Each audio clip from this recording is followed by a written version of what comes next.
के कराला भेजला शिव गुरु हीरा लागल कंगनमा दे जा। शिव गुरु हीरा लागल कंगनमा दे जान। दे जान के कराला भेजला काली नगिनिया रे जान। रे जान के कराला भेजला काली नगिनिया रे जान। के कराला भेजला शिव गुरु हीरा लागल कंगन मोरे जान। शिव गुरु हीरा लागल कंगन मोरे जान। रे जान के कराला भेजला काली नगिनिया रे जान। रे जान के कराला भेजला काली नगिनिया रे जान। तोरा लागी भेजली गे शिशिया हीरा लागल कंगन मोरे जान। गे शिशिया गे हीरा लागल कंगन मोरे जान। रे जान तोरा लागी भेजली हीरा लागल कंगन मोरे जान। रे जान स्वामी लागी भेजली काली नगिनिया रे जान। रे जान स्वामी लागी भेजली काली नगिनिया रे जान।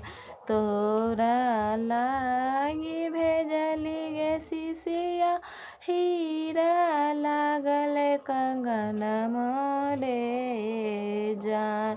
गे शिशिया गे हीरा लागल कंगन मोरे जान। रे जान तोरा लागी भेजली काली नगिनिया रे जान। रे जान स्वामी लागी भेजली काली नगिनिया रे जान। कवना कसुरवा स्वामी मोर केलखिन रे जान। रे जान स्वामी मोर केलखिन रे जान।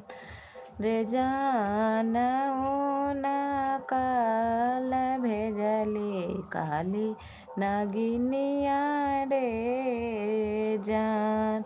रे जान ऊना काला भेजली काली नगिनिया रे जान। कवना कसुर शिव गुरु स्वामी मोर केलखिन रे जान। शिव गुरु स्वामी मोर केलखिन रे जान।